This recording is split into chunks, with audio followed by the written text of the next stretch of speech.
Hello, fellow fans of Hesiod and Theognis. I hope that's not sarcastic and that some of you guys are actually getting to enjoy their cranky styles. In this lecture, as I mentioned in my announcements, I'm going to split my comments up into two parts, and because I know videos that go on too long will lose attention, let's go ahead and get started. Welcome to part one, Words to the Wise, Archaic Poetry on Virtue and Justice. As usual, we're going to kick off with a big idea of the day. And the big idea for today is that the poets show us that the early archaic Greek world has long since lost the age of heroes. So we are now no longer in the heroic reality. We are now navigating life in the polis, and that is going to require new protections of virtue and justice, which of course the poets will be happy to offer. So in this sort of part one, what is this new reality that we seem to be living in, and what role are poets going to play in that? That'll really be part two. Okay, so let's kick off with a couple of just quick reminders of what we covered last week. So last week we dove into Hesiod's Theogony, and I really tried to emphasize to you guys that we have these dueling forces, the explosive fertility of Mother Earth, other female goddesses, and then a containment force by mostly male gods like Sky or Heaven rather, or Cronus or Zeus, right? And that we get these sort of generations of deities by the cycle of the production and then the destructive or containing force to countermand it. And I think I really ended our last lecture by trying to emphasize that within this cycle of creation and containment, it's the god Zeus, the king of the gods, who emerges as Hesiod's main focus and the main person he praises as a god who brings order to the disorder, right? He is of that last generation, if you look at it on the chart, that little yellow generation of Olympic gods, and it will be he who, through his containment efforts, will wrangle Mother Earth and all the fertility of the various goddesses into a manageable, stable world order. And for that, he will receive high praise from Hesiod. Now, how exactly does he do that? I ended us on last class in a slide that was something like this. And essentially what I tried to emphasize is that there's at least three places in the Theogony where we can see Zeus acting to sort of be large and in charge. Right, in the Titan battle, he scorches Mother Earth to a point that she can't produce anymore. When he gets a hint that maybe he will be overthrown by a future child from his first wife, Metis, number 2, he swallows her just like Cronus did to his children. And there's certainly something important and metaphorical there. Metis means craftiness, cunning, even deceit.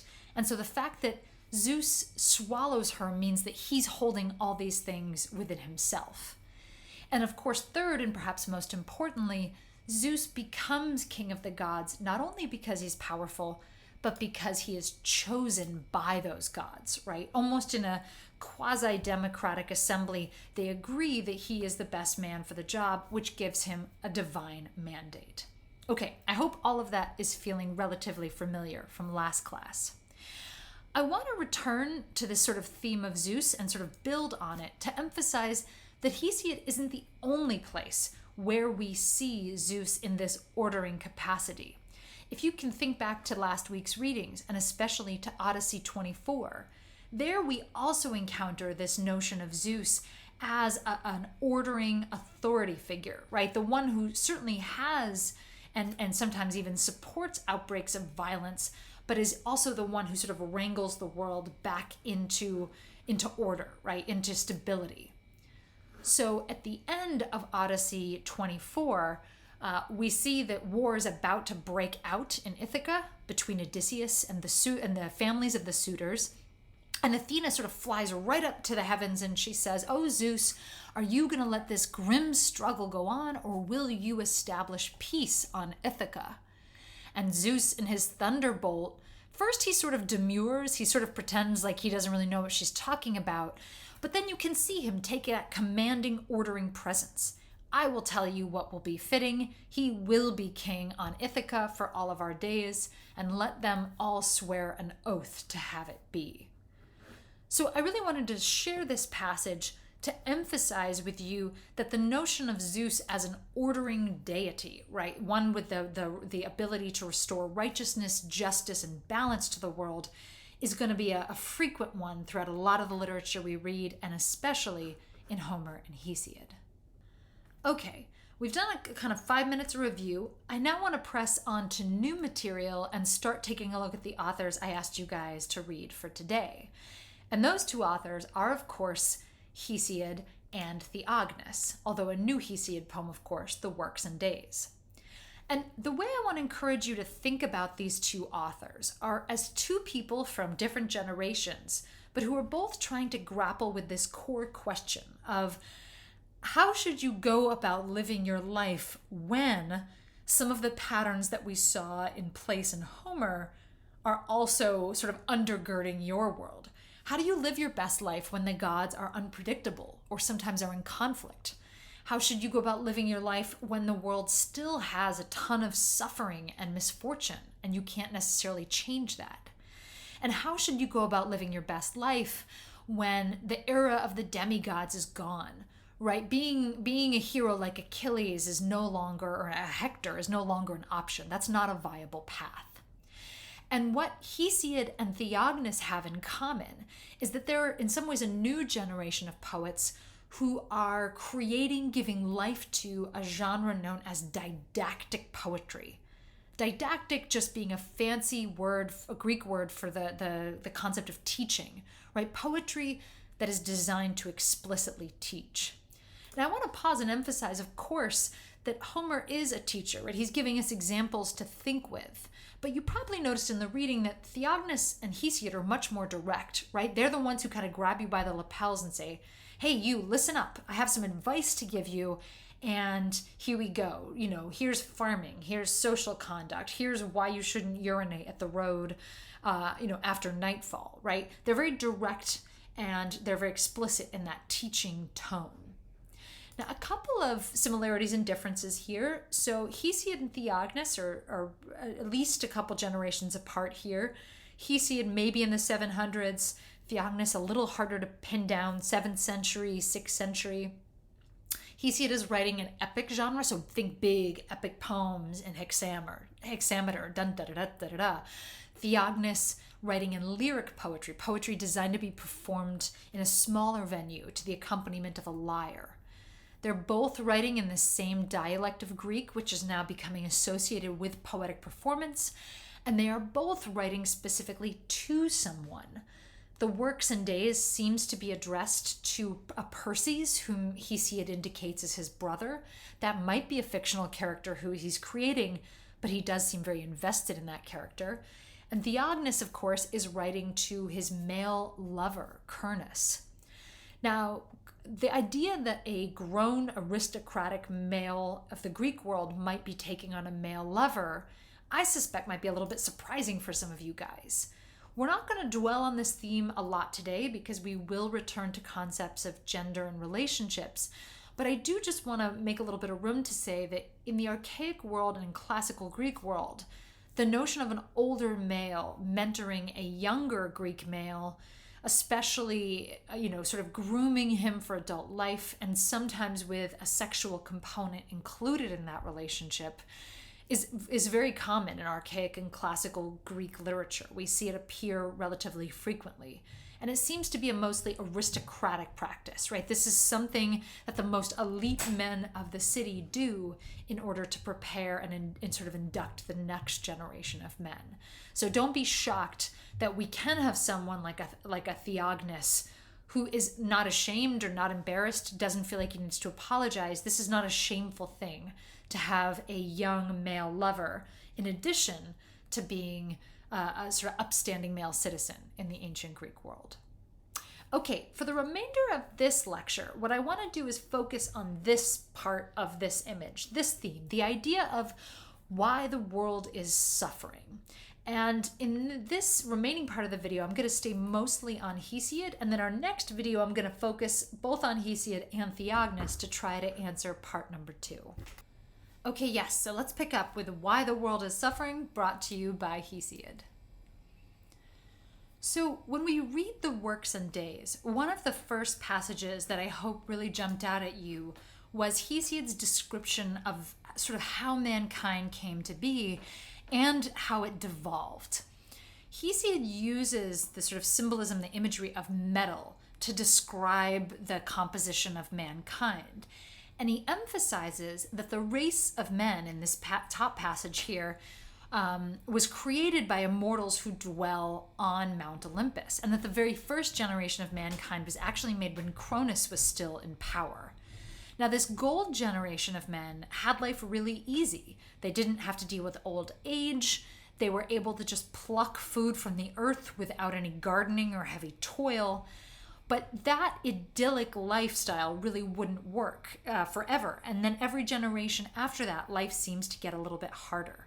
For example, in the bottom passage, he talks about Zeus making the fourth generation, the demigods, whom you, of course, will recognize. These are the Achilleses, the Agamemnons of the world, right? The Helens. And this generation, as he says, is a righteous and noble one, but this generation too will fade as we get to the fifth.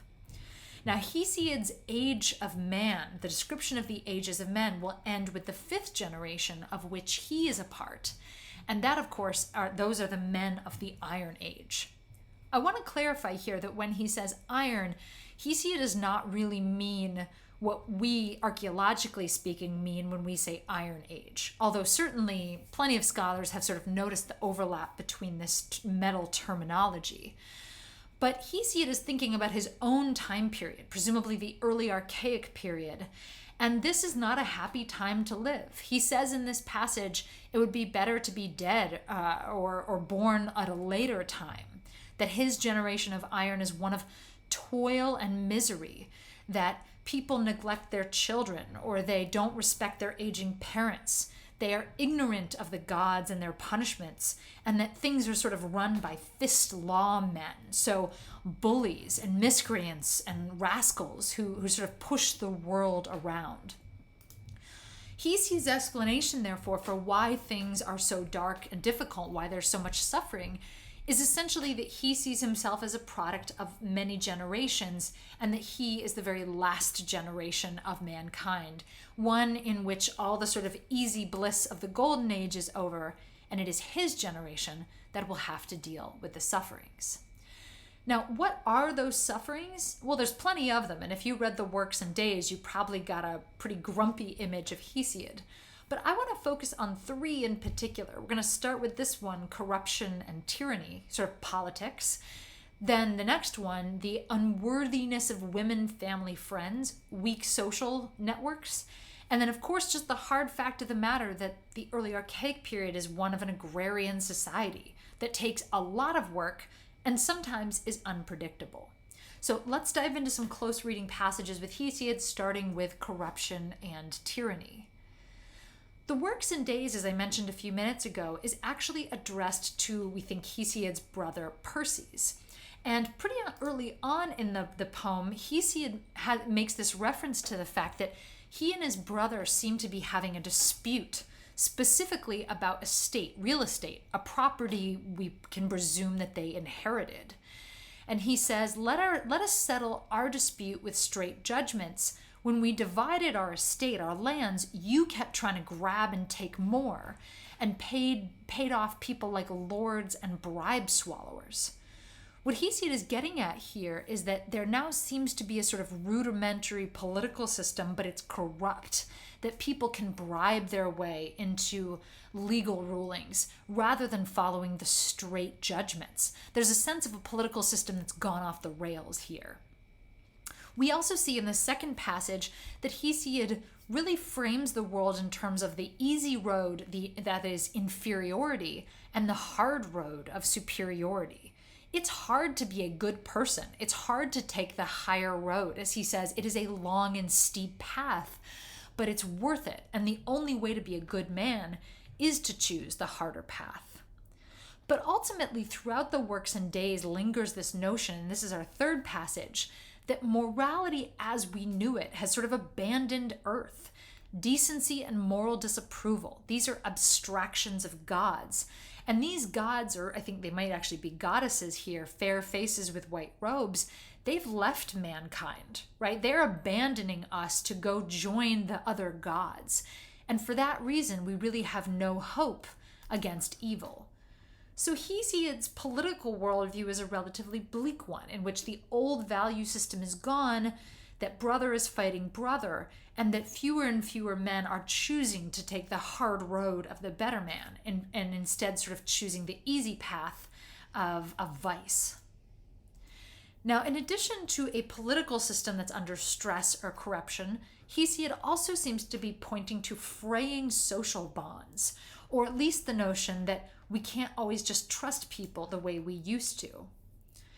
We see this, for example, in his description again of the myth of Pandora.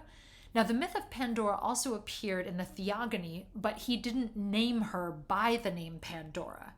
But here in the Works and Days, he describes again this story of how Zeus created a woman like Pandora, whose name means all gift, to kind of bring blight upon humankind. The idea that the gods create things that cause suffering for humans really prevails both in the world of Homer, but in this case, of course, Pandora is a punishment for the crime of Prometheus of helping man with fire.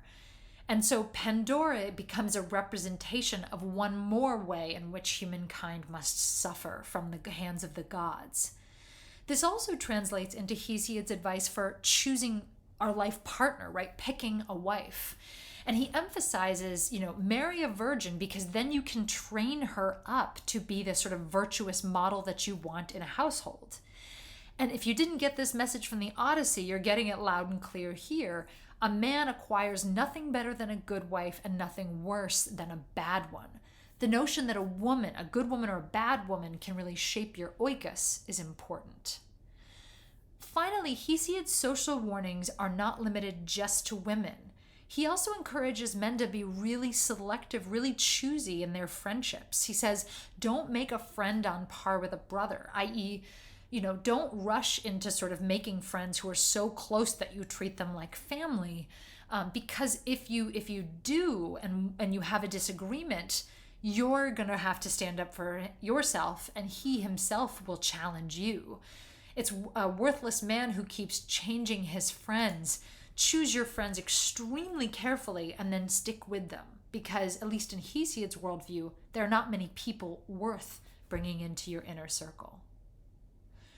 I want to close with this last slide that emphasizes how Hesiod is going to represent the economic world that he inhabits. And the early archaic picture that he paints us is of a very labor-intensive agrarian economy.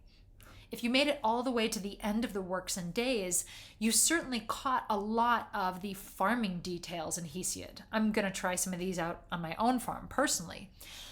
But really what Hesiod is pointing to is this notion that, if you want results in this economy, you have got to be ordered, organized, and diligent, plowing the right way, sailing the right way, selling your crops at market at the right time. But what also comes through in his advice about farming is this notion that you can do everything right and still have things go wrong. Things are out of your hands. For example, in this plowing passage, he starts by emphasizing that you in your labors, you need to get to work during plowing season, get over it first in spring, and then in summer, make sure to sow the fallow while it is still light soil. Lots of very detailed sort of farming advice. But then he encourages the reader, don't forget to pray. Pray to Zeus, pray to pure Demeter, because it's really in their hands that your fortunes will lie, right? You can sow your seed, but whether or not you're successful will largely come down to the whims of the gods.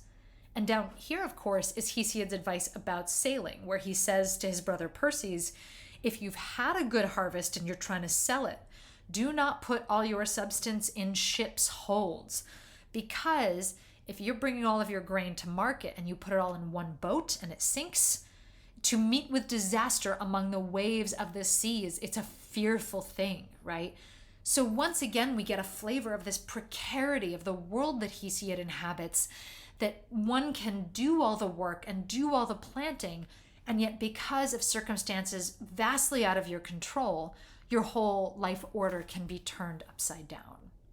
So I hope, we're all feeling Hesiodically gloomy and doomy now, because yes, Hesiod's world is a world of toil and suffering. He starts the poem by talking about strife and challenge, but hopefully, and after you take a little breather, you're going to come back to part 2 of this lecture, where we start to learn about why you're going to want poets in a world that is just challenging as this one.